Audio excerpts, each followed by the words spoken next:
So in a previous video, I spoke about androgynous men, and in this video, I want to speak about performative masculinity.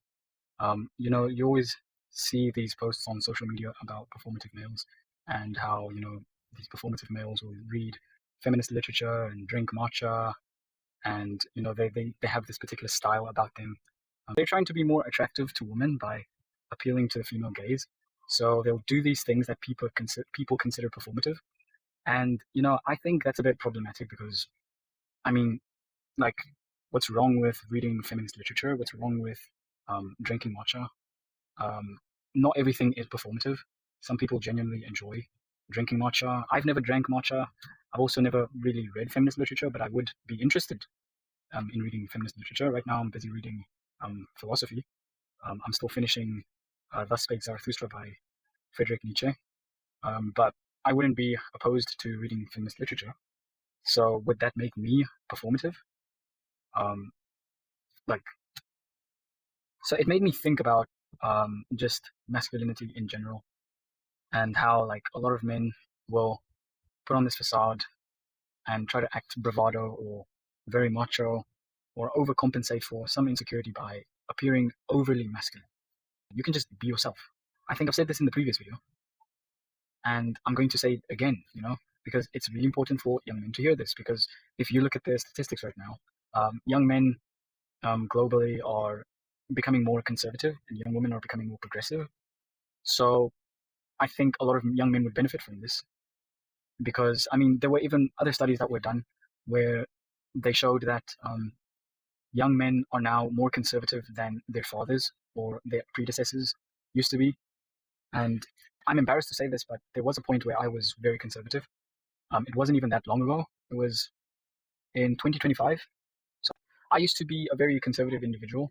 Like, I'd probably say I was, I used to watch a lot of Candace Owens, Andrew Tate, who else?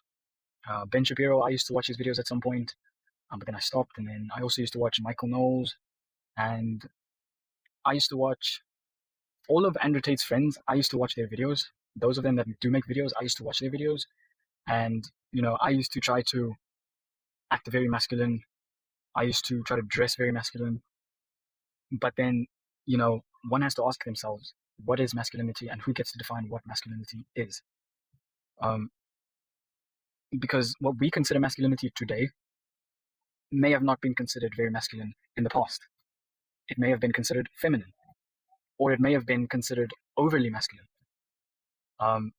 Like, for example, if you look back into history, I think I'll show some pictures here where you'll see what some men considered feminine attire for men, and you'll see that what they considered to be feminine is actually masculine by today's standards, right? So a lot of men are performing, in my opinion, when it comes to their masculinity. Some men just take it too far. For example, Andrew Tate, right? Andrew Tate and his buddies, Justin Waller and all of these guys. That's a very good example of performative masculinity. And it's embarrassing that I had to feel the need to look up to these guys, even though they were terrible human beings. Andrew Tate has just been recently arrested for sex and human trafficking, and also physically assaulting women. So these are terrible individuals, and I hope that justice is served, and that those whom were assaulted by the Tate brothers receive the justice that they deserve. But going back to the video, these guys are performing their masculinity. That version of masculinity that they're showing you is a modern concept. This isn't how all men used to act back in the days, and this is shown by research. And we are creating this new version of masculinity. There's no need for you to partake in these, in some of these practices that these supposedly masculine men partake in. You don't have to try to be masculine according to what society views as masculine, because masculinity is a social construct. What is considered masculine today may not be considered masculine tomorrow. So you never know. Masculinity is an ever-changing thing. Just be yourself. For example, like, oh my gosh, I love watching reality TV shows. So, if there are any of you watching this video, just comment down below which reality TV show is your favorite. But I really like reality TV shows, and that's not considered very masculine. That's in fact considered really feminine, because this is associated with activities that mostly women would prefer to partake in. but I really like them. I used to be very embarrassed about that back in high school, but then I got to a point where I finally accepted the fact that I like watching reality TV. Now, I haven't really watched a lot of reality TV um, this year because, yes, just technical difficulties, let's just say that. Um, but, when I do have the opportunity to do so, then I'll watch reality TV shows because I like them. I'm currently watching this reality TV show on YouTube. It's called Secret Story. It's a French reality TV show because I'm trying to learn some French.